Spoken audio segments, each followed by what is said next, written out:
संगत का हमारे जीवन में काफ़ी अधिक महत्व है। संगत सही रहेगी तो हमारे विचार सही रहेंगे और विचार सही होंगे तो कर्म भी सही रहेंगे और जीवन में सुख शांति बनी रहेगी। इसलिए सत्संग करते रहने की और अच्छा साहित्य पढ़ने की सलाह दी जाती है।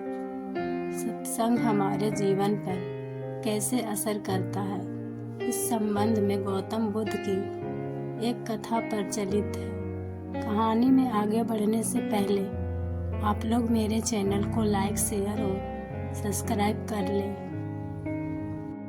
बात उस समय की है जब गौतम बुद्ध काफ़ी प्रसिद्ध हो चुके थे। वे रोज प्रवचन देते, जिन्हें सुनने के लिए काफ़ी लोग पहुंचते थे। प्रवचन सुनने एक लड़का रोज आता था। वह गौतम बुद्ध की सारी बातें बहुत ध्यान से सुनता था। काफ़ी दिनों तक प्रवचन सुनने के बाद एक दिन उस लड़के ने सोचा कि मैं प्रवचन तो रोज़ सुन रहा हूँ, लेकिन मेरे जीवन में कोई बदलाव नहीं आ रहा है। बुद्ध बातें तो अच्छी बताते हैं, लेकिन कुछ लाभ नहीं हो रहा है। मुझे इस बारे में बुद्ध से बात करनी चाहिए। अगले दिन वह लड़का बुद्ध से बात करने की इच्छा लेकर पहुँच गया। बुद्ध का प्रवचन शुरू हुआ और वे कह रहे थे कि अगर कोई व्यक्ति हम पर गुस्सा करता है तो वह हमसे ज़्यादा खुद का नुकसान करता है। अगर हम भी दूसरों के गुस्से का जवाब गुस्से से ही देते हैं तो हम खुद का नुकसान कर लेते हैं। बुद्ध की ये बातें सुनते ही वह लड़का खड़ा हो गया और कहने लगा कि तथागत, मैं बहुत दिनों से आपके प्रवचन सुन रहा हूँ, लेकिन मेरे जीवन में तो कोई बदलाव ही नहीं आया है।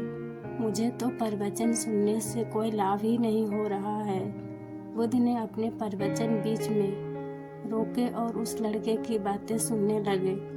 जब वह लड़का चुप हो गया तो बुद्ध ने उससे पूछा कि तुम कहाँ रहते हो? लड़का बोला कि मैं श्रावस्ती में रहता हूँ। बुद्ध ने कहा कि श्रावस्ती से यहाँ तक की दूरी कितनी होगी और यहाँ आने में कितना समय लगता है? उस लड़के ने बुद्ध की बातों का उत्तर दिया तो बुद्ध ने फिर पूछा कि यहाँ आते कैसे हो?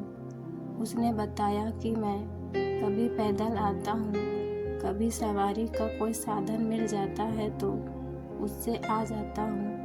बुद्ध ने फिर एक नया प्रश्न पूछ लिया कि क्या तुम यहाँ बैठे बैठे अपने घर पहुँच सकते हो? ये प्रश्न सुनकर वह लड़का और वहाँ बैठे सभी लोग हैरान हो गए। लड़के ने कहा कि ये कैसे संभव है? मैं बैठे बैठे कहीं और नहीं पहुँच सकता। इसके लिए तो मुझे ही चलकर जाना होगा।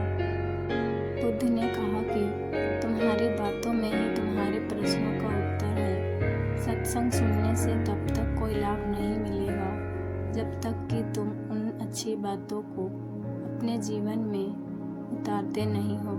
जब तक तुम अच्छे काम नहीं करोगे, इच्छाओं का त्याग नहीं करोगे, बुराइयों से दूर नहीं रहोगे, तब तक तुम्हारे जीवन में कोई बदलाव नहीं आएगा। सिर्फ प्रवचन सुनने से, यहाँ बैठने से जीवन में कोई बदलाव नहीं आएगा।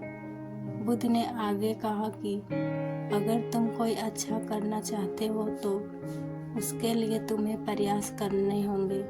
विचार करने से काम नहीं होगा।